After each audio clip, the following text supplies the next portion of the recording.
आपको आज अपने पार्लियामेंटेरियंस को और मैं अपनी कौम को, मैं आप सबको एक पैगाम देना चाहता हूं कि क्योंकि अभी तक मैं बाहर नहीं निकल सकता, मुझे यानी अवाम में नहीं निकल सकता, इसलिए कि मेरी जो टांग है अभी तक 3 महीने लगती हैं उसको ठीक होने में तो थोड़ा सा भी वक्त है उसको।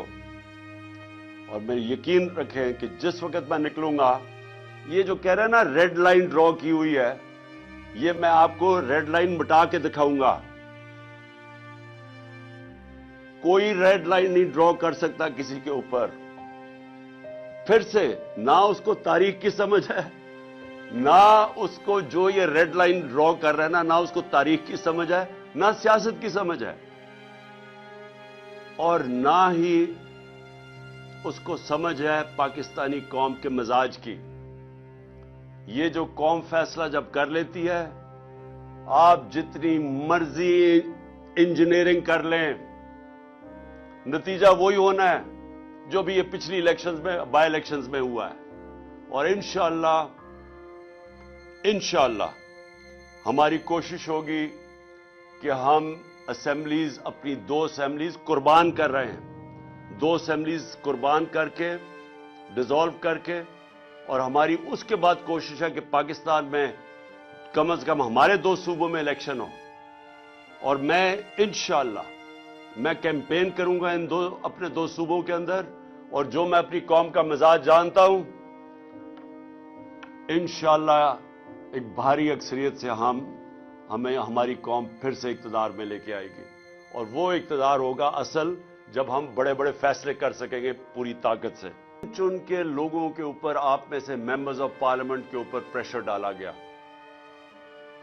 मैं मुजफ्फरगढ़ के अपने टाइगर्स को कल मिला था, तो वो मुझे बता रहे थे कि उनके ऊपर किस तरह का उनको ऑफर किया गया। मुझे 1.25 अरब रुपया 5 लोगों को खरीदने के लिए, उनके जमीर खरीदने के लिए ऑफर किया गया।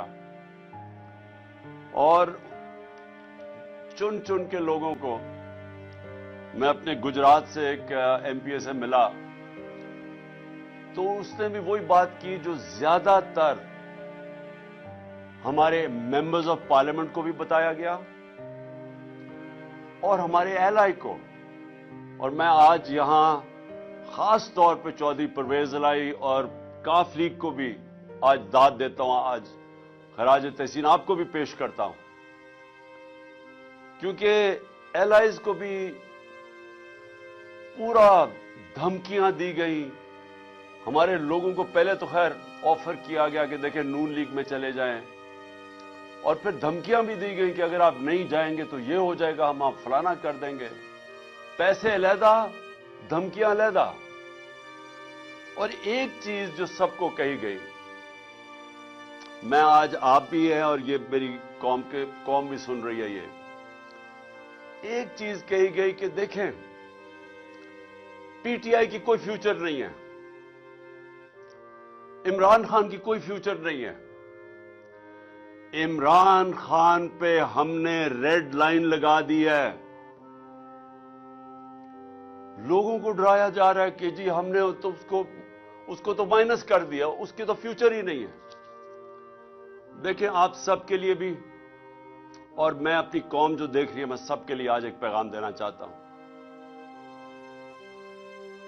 स्वाय अल्लाह के, और उसके बाद ये जो कौम के वारिस हैं अल्लाह के बाद, वो पाकिस्तान की अवाम है।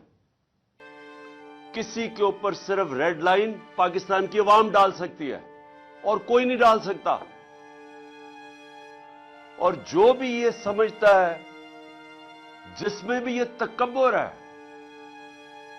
ये जो रौनत है, ये तकब्बुर कि जी हमने रेड लाइन डाल दी, ना उनके अंदर अकल है।